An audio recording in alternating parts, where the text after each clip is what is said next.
Hello everyone, आप सभी का स्वागत है Bhuvan service centre official YouTube channel पर। इस लेक्चर के माध्यम से एसएससी पोस्ट 13 से संबंधित आप सभी को संपूर्ण जानकारी दी जाएगी। जो भी एस्पिरेंट एसएससी के तहत पोस्ट 13 के रूप में अपनी सेवा देना चाहते हैं, उन सभी एस्पिरेंट के लिए आवश्यक सूचना है। एसएससी के माध्यम से नोटिफिकेशन को जारी कर दी गई है। नोटिफिकेशन से संबंधित इंपॉर्टेंट पॉइंट पर हम डिस्कशन करेंगे। इसमें जो भी एस्पिरेंट अपीयर होंगे, उन सभी एस्पिरेंट को ये इंपॉर्टेंट पॉइंट जाननी चाहिए। इसमें हम मुख्य रूप से डिस्कशन करेंगे अप्लाई प्रोसेस से संबंधित important date, education qualification, age criteria, vacancies के डिटेल इंफॉर्मेशन, फी स्ट्रक्चर कितना लिया जाएगा, इसमें उन सभी पॉइंट पर डिटेल फॉर्म में हम चर्चा करेंगे। सभी एस्पिरेंट लेक्चर में अंतिम रूप से बने रहेंगे, संपूर्ण जानकारी को जानते हुए जाएंगे ताकि एस्पिरेंट एसएससी पोस्ट 13 में अपीयर हो सके। एक्सप्लेनेशन को हम स्टार्ट करते हैं। जो भी एस्पिरेंट अभी तक इस चैनल से नहीं जुड़े हैं, वैसे एस्पिरेंट इस चैनल से जुड़ जाएं, चैनल को सब्सक्राइब करें, बेल आइकन को प्रेस करके रखें ताकि आप सभी को विभिन्न प्रकार के अपडेट मिलते रहें। चीज़ों को हम एक्सप्लेनेशन कर रहे हैं, सभी एस्पिरेंट ध्यानपूर्वक सभी पॉइंट्स को सुने। एसएससी पोस्ट 13 की नोटिफिकेशन को आयोग के माध्यम से जारी कर दी गई है और आवेदन प्रक्रिया 2 जून 2025 से शुरू हो गई है। अंतिम तिथि भी मेंशन की गई आपके नोटिफिकेशन में, 23 जून 2025 अंतिम तिथि है। उससे पहले ही सभी एस्पिरेंट को इसमें अपीयर होने की आवश्यकता है। ठीक है, 2 जून 2025 से आवेदन प्रक्रिया स्टार्ट है, 23 जून 2025 इसके लिए अंतिम तिथि है। नेक्स्ट पॉइंट क्या है उसको देखने की आवश्यकता है सभी एस्पिरेंट को। जो नोटिफिकेशन का इंपॉर्टेंट पॉइंट है, उन सभी पॉइंट को हम यहाँ पर इंक्लूड किए हैं ताकि एस्पिरेंट को शॉर्ट फॉर्म में नोटिफिकेशन की सामान्य जानकारी मिल सके। नेक्स्ट पॉइंट मेंशन की गई है एज लिमिट। एसएससी पोस्ट 13 में जो भी एस्पिरेंट अपीयर होंगे, उन सभी एस्पिरेंट का एज क्राइटेरिया क्या होनी चाहिए उसको समझने की आवश्यकता है एस्पिरेंट को। Minimum age criteria and maximum age criteria क्या होनी चाहिए उसको समझें। मिनिमम एज क्राइटेरिया इस वैकेंसी के तहत आयोग के माध्यम से मेंशन की गई है, 18 ईयर ओल्ड होना कंपलसरी है, तभी एस्पिरेंट इसमें अपीयर हो सकते हैं। मैक्सिमम के रूप में पोस्ट वाइज एज क्राइटेरिया को देखने की आवश्यकता है। जनरली यहाँ पर 30 साल मेंशन की गई है, ठीक है, अधिकतम उम्र सीमा, लेकिन पोस्ट के अनुरूप देखने की आवश्यकता है। किसी पोस्ट में 25 साल भी है, किसी पोस्ट में 27 साल और किसी पोस्ट में 30 साल भी है। इसलिए हम सबसे अधिक को यहाँ पर मेंशन किए हैं, अधिकतम उम्र सीमा 30 वर्ष मेंशन की गई है, लेकिन सभी एस्पिरेंट उसमें अपीयर नहीं हो सकते हैं। और 3 लेवल का यहाँ पर पोस्ट मेंशन की गई है, 3 प्रकार का लेवल भी है। क्या क्या है सभी को हम डिटेल फॉर्म में एक्सप्लेनेशन कर रहे हैं। ठीक है, तो एज क्राइटेरिया ये है। एज क्राइटेरिया से संबंधित आयोग के माध्यम से कट ऑफ डेट जारी की गई है। 1 अगस्त 2025 के अनुरूप आप सभी की उम्र सीमा को गणना की जाएगी। ठीक है, मिनिमम कम से कम 18 वर्ष होनी चाहिए, अधिकतम उम्र सीमा 30 वर्ष से कम होनी चाहिए। तो एस्पिरेंट एज क्राइटेरिया में एलिजिबल है। नेक्स्ट पॉइंट है फी स्ट्रक्चर। फी कितना लिया जाएगा। जो भी एस्पिरेंट एसएससी के तहत पोस्ट 13 में अपीयर होंगे, उन सभी एस्पिरेंट को फी पेमेंट करने की आवश्यकता है। किस कैटेगरी के उम्मीदवार को कितना फी पेमेंट करने की आवश्यकता है, किससे फी लिया जाएगा, किससे नहीं लिया जाएगा, उसकी जानकारी यहाँ पर इंक्लूड की गई है। ठीक है, तो फी स्ट्रक्चर को हम एक्सप्लेनेशन कर रहे हैं। General category, OBC category, EWS candidates, इन सभी उम्मीदवार के लिए यहाँ पर 100 रुपया फी मेंशन की गई है।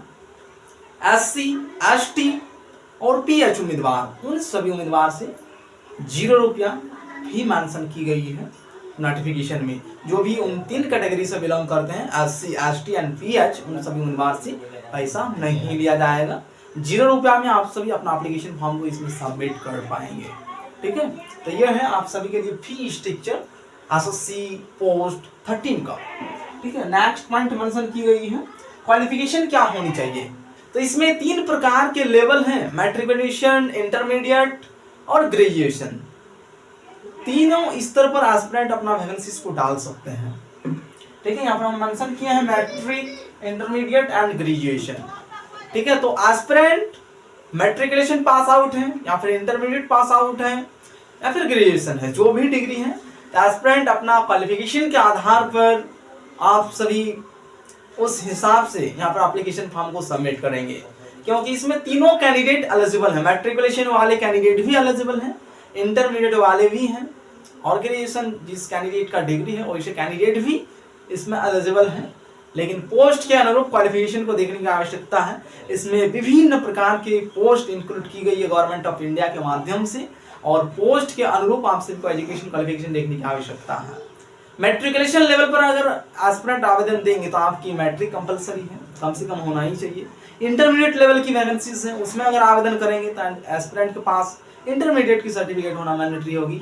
ग्रेजुएशन लेवल की विभिन्न प्रकार के पद यहाँ पर इंक्लूड है, उन सभी पद में अगर आवेदन देंगे एस्पिरेंट तो आपके पास कम से कम ग्रेजुएशन डिग्री होना मैंडेटरी है।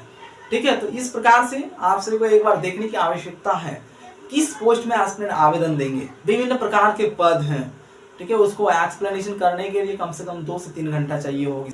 अभी जो एसएससी के माध्यम से पोस्ट 13 की जो वैकेंसी रिलीज की गई है एसएससी के माध्यम से, इसमें मुख्य रूप से 3 लेवल हैं। लेवल के अकॉर्डिंग यहाँ पर पोस्ट हैं, और पोस्ट के अनुरूप आप सभी को एजुकेशन क्वालिफिकेशन को फुलफिल करने की आवश्यकता होगी, तभी एस्पिरेंट इसमें एलिजिबल हो पाएंगे। पहले देखें एस्पिरेंट कि हम एलिजिबल हैं अथवा नहीं। जो एस्पिरेंट एलिजिबिलिटी क्राइटेरिया को फुलफिल करते हैं, आयोग के माध्यम से जो एलिजिबिलिटी क्राइटेरिया डिसाइड की गई है, वह क्राइटेरिया को अगर आप फुलफिल कर रहे हैं तभी एस्पिरेंट इस पे आवेदन दें। अन्यथा एस्पिरेंट अगर आप सभी एलिजिबल नहीं है इसमें तो आवेदन देने की आवश्यकता नहीं है। जो एस्पिरेंट एलिजिबल होंगे वैसे ही एस्पिरेंट इसमें आवेदन देंगे। ठीक है, तो उस पॉइंट को समझने की आवश्यकता है। 3 जो लेवल हैं, तो लेवल के अनुरूप आप सभी अपना एप्लीकेशन फॉर्म को सबमिट करेंगे। पोस्ट का एक कोड भी होती है, ठीक है, उसको आप सभी नोटिफिकेशन में देख पाएंगे। विभिन्न प्रकार के पद हैं इसमें, और जो एस्पिरेंट मैट्रिकुलेशन को पास आउट कर चुके हैं वो एस्पिरेंट मैट्रिकुलेशन लेवल पर डाल सकते हैं। जो इंटरमीडिएट की क्वालिफिकेशन को धारण कर चुके हैं वो एस्पिरेंट इंटरमीडिएट लेवल पर अपना वैकेंसीज को सबमिट कर सकते हैं। जिसके पास ग्रेजुएशन की सर्टिफिकेट है वो एस्पिरेंट ग्रेजुएशन स्तर पर अपना एप्लीकेशन फॉर्म को सबमिट कर सकते हैं।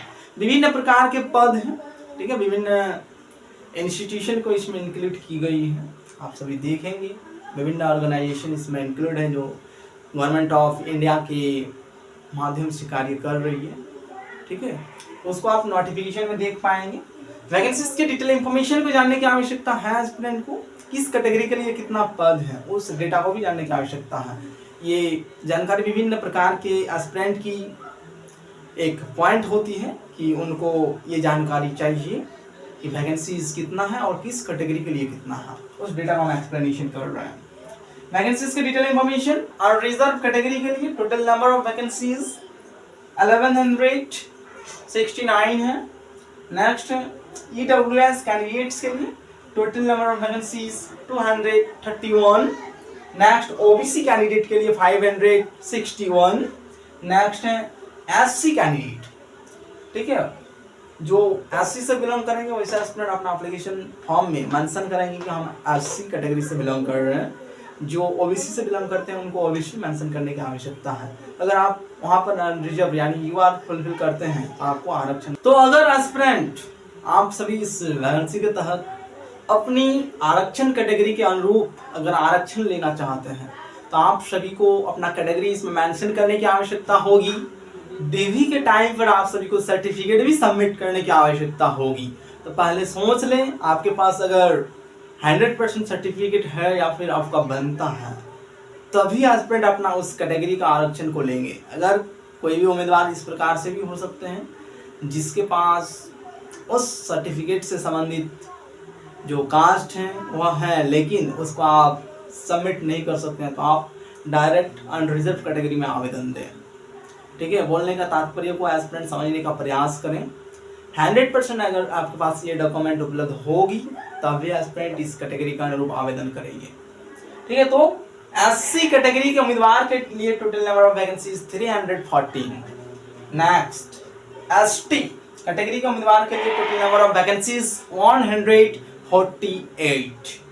टोटल अगर सभी कैटेगरी को मिलाकर देखेंगे aspirant total number of vacancies 2423। समझे एस्पिरेंट, ये रही आप सभी के लिए नोटिफिकेशन की संपूर्ण जानकारी। यह जानकारी डायरेक्ट नोटिफिकेशन के आधार पर एक्सप्लेनेशन की जा रही है जो नोटिफिकेशन एसएससी के माध्यम से पब्लिश की गई है। एसएससी सिलेक्शन पोस्ट 13 की ये संपूर्ण जानकारी रही। एस्पिरेंट यहाँ पर आप सभी को सभी जानकारी पता चल गई है। इसके अनुरूप अगर आप एलिजिबल हैं तो निश्चित रूप से आवेदन देंगे। आवेदन प्रक्रिया से संबंधित अंतिम तिथि 23 जून 2025 है। उससे पहले ही सभी एस्पिरेंट इसमें अपियर होने का प्रयास करें, सक्सेसफुली रूप से अपना एप्लीकेशन फॉर्म को सबमिट करें। अगर एप्लीकेशन फॉर्म को सबमिट करते हुए कोई भी दुविधा उत्पन्न होती है या फिर कुछ पॉइंट पर डाउट्स उत्पन्न होती है तो एस्पिरेंट लेक्चर के कमेंट बॉक्स में कमेंट करेंगे, आपसे सॉल्यूशन उपलब्ध कराई जाएगी। ठीक है, इस चैनल के माध्यम से विभिन्न प्रकार की कॉम्पिटिटिव एग्जामिनेशन की नोटिफिकेशन, विज्ञापन और स्टडी मटेरियल उपलब्ध कराई जाती है, इसलिए सभी एस्पिरेंट इस चैनल से जुड़े रहेंगे। Thank you.